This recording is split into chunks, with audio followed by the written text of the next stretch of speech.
um pouco mais de 3 meses nesse grupo, né? Eu considero que é um pedacinho do céu, né? Onde eu aprendi muito, onde eu sei que eu vou aprender muito mais, né?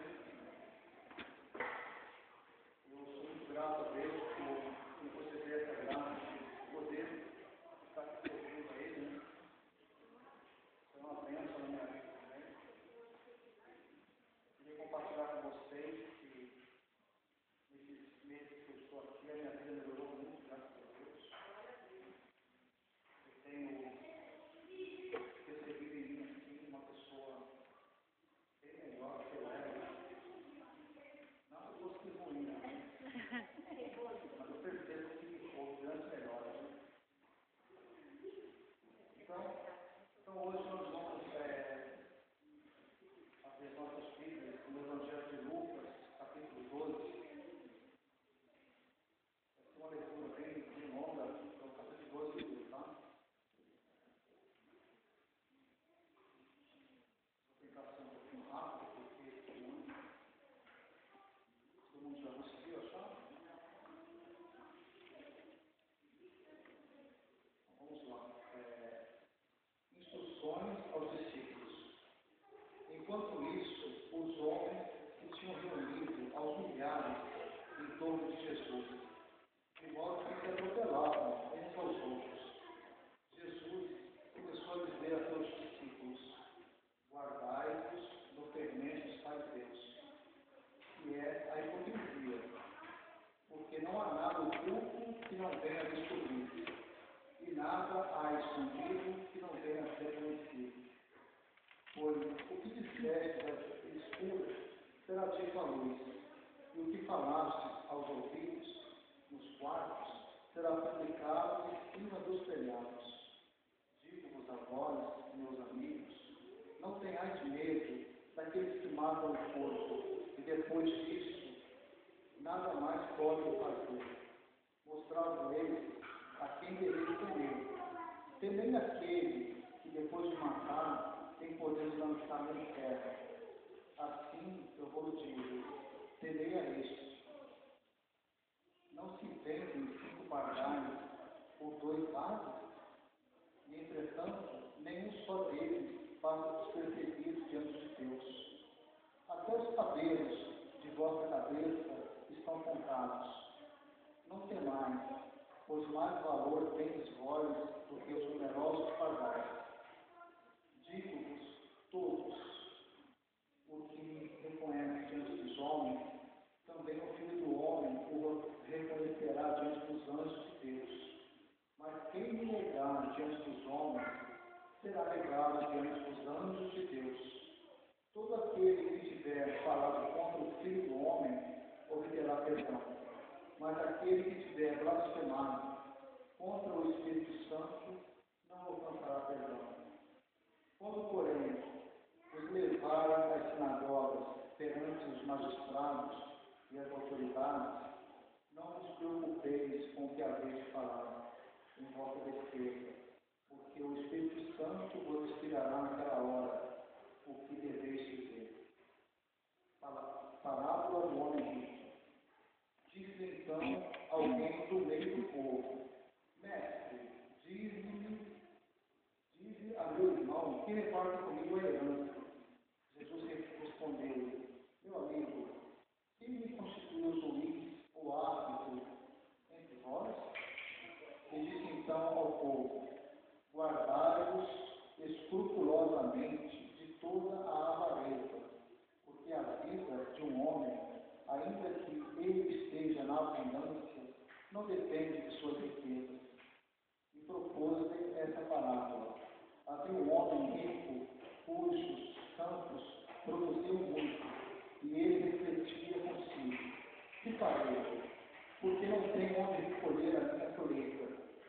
Disse então ele: farei o seguinte, derrubarei os meus celeiros e construirei maiores. Nele eu colherei toda a minha colheita e os meus bens.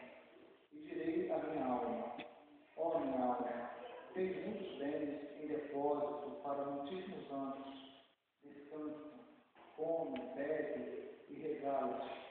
Deus, porém, lhe disse: insensato, Nesta noite ainda exigirão de ti a tua alma. E as coisas que ajuntastes, de quem serão? Assim acontece ao homem que entesoura para si mesmo e não é rico para Deus. Vãs preocupações. Jesus voltou-se então para os discípulos. Portanto vos digo, não andeis preocupados com a vossa vida, pelo que haveis de comer, nem com o vosso corpo, pelo que haveis de vestir. A vida vale mais do que o sustento, e o corpo mais do que as vestes. Considerai os corpos, eles não semeiam nem ceifam, nem têm dispensa, nem celeiram. Entretanto, Deus os sustenta. Quanto mais valéis vós do que eles, mas como vós, por mais que se preocupem, pode acrescentar com sua côvado a duração de sua vida? Se vós, pois, não podeis fazer nem as mínimas coisas, por que estáis preocupados com as outras? Considerai os lírios como crescem, não fiam, não tecem, contudo digo, nem Salomão, em toda a sua glória, jamais se vestiu como um deles. Se Deus, portanto, veste assim a erva, que hoje está no campo e amanhã se lança ao fogo, quanto mais a vós, homens pequeninos, não vos inquieteis com que haveis de comer ou beber. Não andeis com vós preocupações, porque os homens do mundo é que se preocupam com todas essas coisas. Mas vosso Pai, que bem sabe que precisais de tudo isso, buscai antes o reino de Deus e a sua justiça, e todas essas coisas vos serão dadas por acréscimo. Não temais, pequeno rebanho, porque foi do agrado de vosso Pai dar-vos o reino. Vendei o que possuís e dai esmola. Fazei para vós bolsas que não se gastam, um tesouro inesgotável nos céus, aonde não chega o ladrão, onde a prata não destrói, pois onde estiver o vosso tesouro, ali também estará o vosso coração. Necessidade da vigilância. Estejam cingidos os vossos rins e acesas as vossas lâmpadas. Sejam semelhantes a homens que, esperando o seu Senhor ao voltar de uma festa, para que quando vier e bater a porta, logo lhe abram. Bem-aventurados os servos a quem o Senhor acha vigiando quando vier. Em verdade vos digo, fingir-se-á e favorar sentar à mesa e servir-o-á. Se vier na segunda ou se vier na terceira vigília e os achar vigilantes, felizes aqueles servos. Sabei, porém, se o Senhor soubesse a que hora viria o ladrão, vigiaria sem dúvida e não deixaria forçar a sua casa. Estais, pois, preparados, porque a hora em que não pensais virá o Filho do Homem. Disse Pedro, Senhor, propõe essa palavra só a nós ou também a todos? O Senhor replicou, qual é o administrador sábio e fiel que o Senhor estabelecerá sobre os seus operários para lhe dar a seu tempo a sua medida de trigo? Feliz aquele servo que o Senhor achar procedendo assim, quando vier. Em verdade vos digo, confiar-lhe-á todos os seus bens. Mas se o tal administrador imaginar consigo, meu Senhor tardará a vir, e começar a espancar os servos e as servas, a comer e a beber, a embriagar-se, o Senhor daquele céu virá no dia em que não o esperamos, e na hora que ele não pensar, e o despedirá, e o mandará ao destino dos infiéis. O servo que, apesar de conhecer a vontade do seu Senhor, nada preparou e lhe desobedeceu, será açoitado com numerosos golpes. Mas aquele que, ignorando a vontade do Senhor, fizer coisas repreensíveis, será açoitado com poucos povos, porque a quem muito se deu, muitos se exigirá. Quanto mais se confiar a alguém, ele mais se há de exigir. Sinais dos tempos. Eu vim lançar fogo à terra, e que tenho eu a desejar, se ele já está aceso, mas devo ser batizado no batismo, e quando anseio até que ele se cumpra. Julgar que vim trazer paz à terra? Não, digo-vos, mas separação, pois de hora em diante haverá numa mesma casa 5 pessoas divididas, 3 contra 2 e 2 contra 3. Estarão divididos o pai contra o filho contra o pai, a mãe contra a filha e a filha contra a mãe, a sogra contra a nora e a nora contra a sogra. Dizia ele ao povo: quando vê levantar-se uma nuvem no poente, logo se vê, aí desculpa, e assim sucede. Quando vê soprar o vento do sul, dizei, haverá calor, e assim acontece. Hipócrita, sabeis distinguir os aspectos do céu e da terra, como, pois, não sabeis reconhecer o tempo presente? Porque também não julgais por vós mesmos o que é justo? Ora, quando fores com o teu adversário ao magistrado, faça o possível para entrar em acordo com ele, pelo caminho, a fim de que ele não te arraste ao juiz, e o juiz te entregue ao executor, e o executor te ponha na prisão. Digo-te, não sairás dali até pagar o último centavo. Palavra da salvação. Glória a vós, Senhor.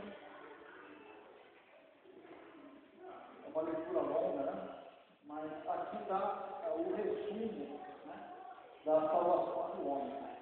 Jesus, nesse capítulo 12 de Lucas, ele simplesmente deu um roteiro para que o homem encontre a salvação.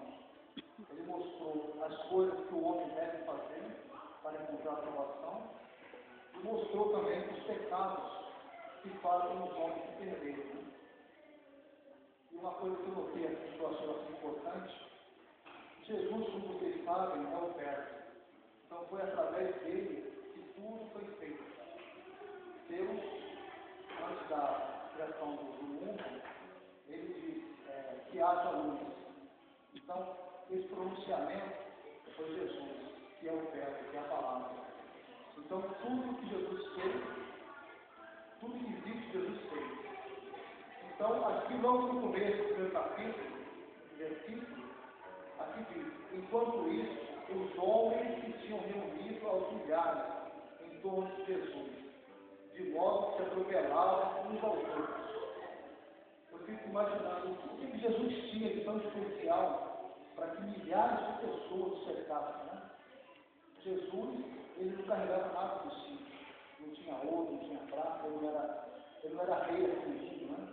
Ele era simples, porque ele trazia apenas a palavra de Deus. Aqui mostra o poder da palavra de Deus. Né? Então, não era dezenas, não era centenas, eram milhares de pessoas. E hoje, nós vimos isso aonde? No Parque Marcelo, né? Esses dias aí, na inauguração, uma igreja gigantesca, né? Para nos dar um todo, né?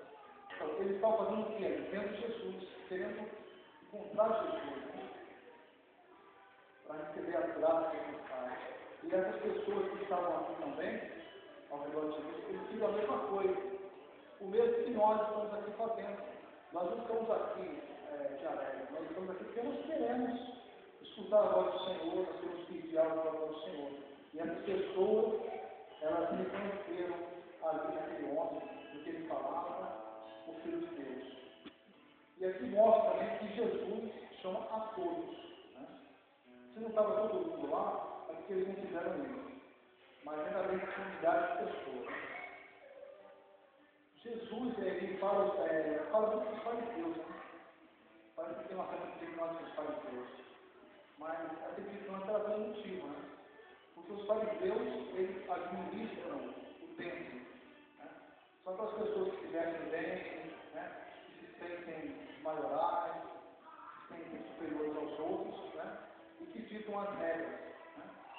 E usam a palavra de Deus, né? Como a força deles. E o que acontece? É sua falsidade. Eles são apenas no exterior, né? Eles não vivem aquela realidade. E eles colocam Deus muito forte nas pessoas que querem servir a Deus. Isso é muito triste, porque a pessoa quer servir a Deus e eles não deixam, porque eles fazem uma série de exigências, né? Para que a pessoa cumpra. Se a pessoa não cumpre, ela é excluída. Então, o que eles fazem? Eles excluem as pessoas. Então, é por isso que Jesus sempre coloca eles como exemplos. Porque Jesus, ele inclui. E esses homens que estão na casa de Deus, que se fazem passar por juízes, por Deus, né? Eles excluem. Né? E não é isso que Jesus quer. Né? E Jesus, ele faz um pecado que eles cometem, que é a hipocrisia. Né? A hipocrisia é isso aí. É fingir ser o que não é. Né? Fala uma coisa, faz outra. Né? Diante do povo se comporta de uma maneira, mas diante do povo se comporta de outra maneira. Né? E também eles faziam patrulhas, né? Para vigiar as pessoas. Você não sabe, não podia salvar ninguém, não podia ajudar ninguém, porque isso aí para eles era condenado. Né? E as pessoas eram julgadas e condenadas. Acho que havia até morte, né? Por causa disso aí. Você violou o sábado, né? Então você é digno de culpa, então, né? E Jesus, ele pede para que nós não tenhamos medo dessas pessoas, porque eles tinham o poder de mandar matar as pessoas. Jesus diz, não tenha medo das pessoas que podem matar o corpo. Vocês devem ter medo daquele que mata o corpo e coloca o corpo no inferno, que é o próprio Deus. Então, ele deixou bem claro isso daí, que quando você estiver numa situação perante algum rei, alguma autoridade, você não deve se preocupar com o que ele vai falar, porque o Espírito Santo, se você for servo de Jesus, o Espírito Santo, ele vai colocar na sua boca as palavras corretas, né? E você vai ser fiel até o final. Eu tive a oportunidade de ver esses documentários sobre os cristãos, né? Os primeiros cristãos. E a fé deles era uma coisa muito bonita, porque eles morriam por causa de Jesus. E eles morriam na arena, os leões devoravam eles, eles eram crucificados. E na espera disso acontecer, eles cantavam dentro das celas. Cantavam, louvavam, pulavam, levantavam as mãos. Era uma coisa. E eles iam morrer na consequência. Mas a morte é uma só. Né? Eles iriam morrer. Né? E tem até um filme que Pedro estava junto. São Pedro estava lá e tinha um grupo que estava muito triste. E São Pedro entregou a palavra e mostrou para ele. Isso aqui é passageiro, minha gente. Isso aqui vai acabar. A morte é rápida. Vocês vão receber uma coroa do céu. Né? Então sejam firmes, suportem essas dificuldades. Vocês terão uma grande recompensa no céu. Nós somos muito amados por Deus. E nós temos que confiar no seu amor. Mas o ser humano hoje, o que ele faz? Ele se preocupa com a terra. Ele quer ganhar bem, ele quer ter luxos, né? E quando ele consegue isso aí, o que ele faz? Ele se afasta, né? Eu não preciso de Deus. É por isso que Jesus fala, né? Mais fácil um cabelo passando por uma agulha do que um rico entrar no reino dos céus. Claro que muitos ricos entram no reino dos céus. Mas nós sabemos que muitas pessoas ricas acham que não precisam de Deus. Eles viajam, eles não têm tempo para Deus. Deus tem que dar uma entrevista com eles, né? Queria conversar com eles. Eles não vêm na igreja, né? Mas quando chega aquela hora verdadeira, o que acontece? Eles começam a implorar, né? Só que é tarde. Deus também, ele é justo. Se a pessoa viveu a vida inteira longe de Deus, né? E no último minuto ela faz uma simulação, com medo, né? Eu vou simular aqui, eu vou tentar enganar Deus. Né? que Deus sabe perfeitamente. Ele conhece os nossos corações, né? E ele diz, seja amigo de Jesus aqui na terra. Porque se você for amigo de Jesus aqui na terra, ele vai te confirmar lá no céu. Ele vai te conhecer. Agora, se você não conhece Jesus aqui na terra, Jesus está aqui o tempo todo. Está claro. Mas quando as pessoas vêm aqui, se ajoelham e conversam com ele. Poucas, né? Então, essas pessoas, quando chegarem no julgamento final, no julgamento particular, Jesus não vai conhecer elas. Quem é a pessoa? Eu não te conheço. Ah, Jesus, mas eu não te conheço. E aí, adeus. Né? Então, nesse evangelho, Jesus ele fala praticamente tudo. Ele fala do céu, ele fala do purgatório, ele fala do inferno. E ele fala o que está acontecendo nos dias de hoje. Ele diz que cada um de nós somos cristãos, né, pecadores, cada um de nós tem uma fraçãozinha de um fariseu dentro da vida. Muitas vezes nós nos enganamos, nós mentimos. Né? Então, alguns têm 1%, outros têm 2%, outros têm 5%. Acredito que 100% é com ninguém. Né? O fariseu completo é que deve ter. Né? Mas a pessoa que tem uma fração muito grande do fariseu deve se confessar, né? E pedir a Deus que tire aquele pecado. E os pecados principais que Jesus fala aqui é a avareza, que explica, né? Os ricos, né? Os ricos são avarentos, eles querem cada vez mais. O dinheiro, eles acham que o dinheiro é o Deus deles. Isso aí é uma coisa muito errada, porque eles colocam o dinheiro no lugar de Deus, na idolatria. Só que o dinheiro não satisfaz muito. Eles compram e estão sempre querendo comprar mais. Então Jesus deixa claro isso aí, que a avareza é um mal que leva muitos para a perdição.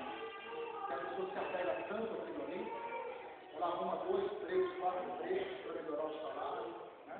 Para poder comprar isso, comprar aquilo. E aí ele não tem tempo para pensar, eu não posso ir na vida, eu não tenho tempo. Eu posso fazer eu não tenho tempo. Então ele nunca pode levar muito tempo, ele nunca tem tempo para Jesus. E assim que acontece, ele vai para o caminho da perdição. Jesus fala de um pecado que não pode ser perdoado. Não depende de Jesus, depende de nós. Esse pecado, ele não é perdoado mais por nossa causa. A pessoa tem um coração duro a vida inteira. E muitas vezes ela não quer se arrepender. Nós temos o nosso livre-arbítrio. Jesus, ele coloca na nossa frente o bem e o mal. Então você pode escolher. Jesus, ele fez de tudo para que a gente escolhesse ele. Ele fez tudo. Mas muitas pessoas não vão escolher ele. Ele faz isso. Ele até fala, pequeno rebanho. Pequeno rebanho, não. Olha quantas pessoas nós temos aqui. É um pequeno rebanho. Você vê que está lotado. Jesus é muito grande, é poderoso. Jesus é maravilhoso. Mas quantas pessoas? Eu espero que veja só aqui, né? Eu espero que em outros lugares ele esteja lotado, né? Porque é muito triste, né? Jesus está aqui presente e poucas pessoas, bem que eu considero que tem muito gente, mas poucas pessoas, né, vêm adorar, glorificar e louvar o seu nome. Né? E o pecado que ele não tem como perdoar é o pecado contra o Espírito Santo. Tem pessoas que na beira da morte, às vezes o pai vai do lado, meu filho, se confessa, fala dos seus pecados. E ele é duro até o final. Ele não crê até o final. Eu conheço alguns exemplos, é verdade. Tem pessoas que não acreditam em Deus, são ateus. E hoje é bonito, né? As pessoas falam, eu sou ateu. Acho isso bonito. Alguns artistas, né? Eu não acredito, né? Só que chega uma hora que isso aí pesa muito. Né? O que a pessoa fala, ela tem que arcar depois das consequências, né? Esse é um dos pecados, o coração duro. Você não quer o perdão de Deus. Você não aceita Deus. Você que faz. Entendeu?